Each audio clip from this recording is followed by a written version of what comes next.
First off, I would like to thank everybody who has subscribed to this channel for helping it get to 10,000. So in the midst of talking about NFL, wrestling, um, TV shows, movies, all that other wonderful stuff, this channel's got to 10,000 subscribers. Thank you guys so much for subscribing and sticking around and recommending and sharing and all that other wonderful stuff with videos. Now at 10,000, I wanted to talk a little bit about Letterkenny. Letterkenny Season 7 released in Canada over the weekend, so we had it before the States did. I've already done watching it. It took us 2 nights. No, 3. We watched 2 episodes a night. And it was because we watched Friday, Saturday, Sunday. And Letterkenny is this weird show that it kind of reinvents itself each season. Now, because of how casual and laid back the show is, and it is a very casual, laid back show, characters are rotated in and rotated out, and you may not even notice. You may go through a whole season and go, hey, where was that guy? Where was that person? This season, Tanis, for instance, is in towards the end of it. She's not in at the start. There's plenty of episodes without Tanis when you look through the entire series. Stuart and Rald seem to be like main characters now. They're in, I'm pretty sure they're in every episode. They are pretty darn funny. This season starts off as pretty funny. And then the last episode, and I'm not going to spoil it for anybody, so anybody worried about spoilers, don't be, because I want everybody to watch it. The last episode was the best episode I've ever seen. About halfway through, I was in tears, and I turned to my wife and I said, this is the best episode I've ever watched of this show. This is amazing.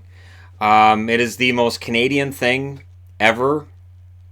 There are moments where, whether it's with Shorzy, and I'm not spoiling anything. When Shorzy shows up, it's absolutely perfect. Shorzy is a character that at times I've found they take the joke too far. It goes on for too long. They hold that one note too long. This season they didn't do that.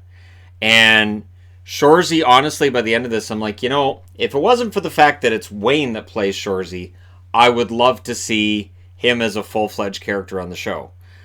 Ginger and Boots showed up at one point. They're not named on it. There's no allegedly that shows up. There's no mention of an ostrich. They're just there, and you know who they are. So one of the nice things, too, with this show is that every character, no matter how small or minor the character may be, it adds to it, and it becomes this whole new thing. And there are some new memes born out of this, some new jokes born out of this season that I think were hilarious. It's in the trailer, so I can tell you this. They do start a call-in show. And again, even though the first couple episodes I wouldn't say are the funniest ones I've ever done, some of the call-in stuff is just great. And if that call-in show, Crack an Egg, actually existed, if that was actually a real show, I would never miss it. I would record it. I would recommend it to everybody. It was great, especially when you have somebody call in, and this is during one of the cold opens. Somebody calls in and they're not happy with somebody else at work. And then the second person who calls in is that person from work who's been called out for being lazy and useless. And they don't even let him talk. As soon as they hear that it's him, they just start, all three of them, it's Derry, Squirrely Dan, and Wayne. And all three of them just start yelling. And all of them are yelling something different. And I found myself really focusing on what Squirrely Dan said, but I have to go back and watch that episode again. I have to watch the whole season again, because I know each character was saying something different and something equally hilarious. The idea of a call-in show, you have these guys up there, and as soon as they hear who's on the phone, they just start yelling and swearing towards the camera about how useless and stupid this person is. It's just, it's brilliant. And then through the rest of the season, it remains a joke.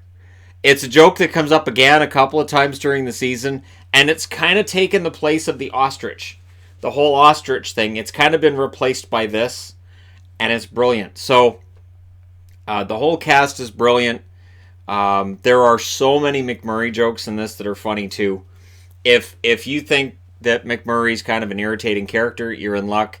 This whole season, I would say 40% of the jokes are at his expense. and are kind of hilarious. And he is absolutely destroyed with jokes over and over and over. There's a lot of remarks made about his wife. There's at least 50 or 60, I would say. Now, what's interesting is that the actress who plays his wife on the show, well, she's on Winona Earp. She's the main character on Winona Earp. She's a good-looking lady.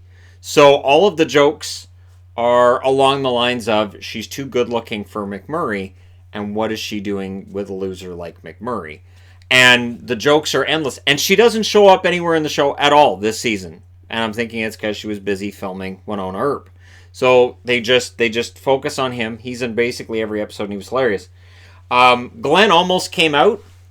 Now, Glen has clearly been a gay religious figure throughout this whole series, right? And he has some really funny jokes the first couple episodes as well. But he almost admits that he's gay, and then he doesn't. And it's done in a very subtle way that's kind of matter of fact. And I turned to Yvonne and I said, did he just come out? Because he's never actually said it on the show. It's been really, really strong. He's basically Smithers. It's been strongly hinted at. But for the first 7 or 8 seasons of Simpsons, Smithers didn't come out and say it for the most part either. So, yeah, this is it's a really good show. It's a really good season. And, again, the final episode was just... It stuck with me so much that I went to sleep and I had a dream which was clearly based loosely on that episode, where basically I was one of the characters from Letterkenny. Clearly, I was basing myself on that character from Letterkenny. And again, because I don't want to ruin it for anybody who hasn't happened, I was kind of living sort of that kind of thing as well. And that was really funny. That I woke up the next morning, I said, you know, Yvonne, I had a dream about that episode, and I was doing this. And yeah, all right. Kind of hilarious. Because my brain kind of was so enjoying that last episode that it kind of held on and went, I don't want to let this go. This is great. I'm going to just go ahead and let the synapses fire while you're sleeping, and we're going to experience this all over again, except you're going to be playing that role, and this is going to be great. So I will share that story at some point in another video where I'm talking about TV shows or whatever. Probably about a month from now. I'll wait till everybody's already seen it, because it is actually quite funny.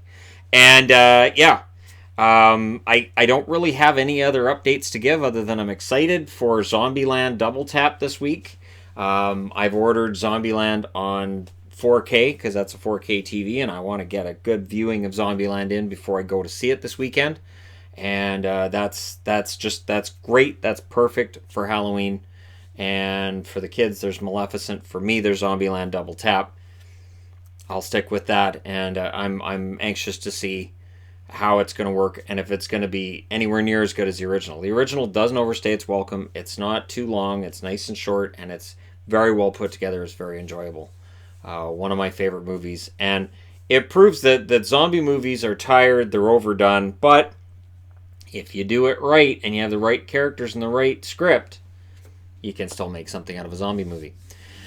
Anything else? I'm just racking my brain, trying to think if there's anything else. I know I was following MasterChef and talking to you fine people. I did watch the finale a couple weeks ago. I didn't end up doing a video on here about it because it was a busy night and I kind of just squashed it in there. I do think that MasterChef, the winner being Dorian, perfect.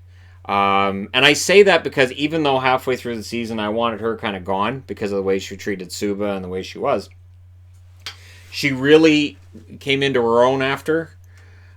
She seemed to settle down and settle into that role as the best chef on the show. So, all right, there you go.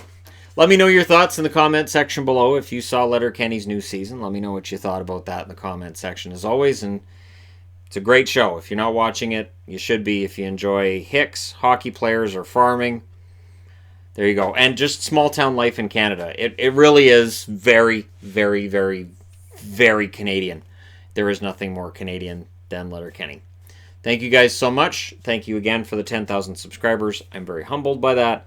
And I will talk to you again soon.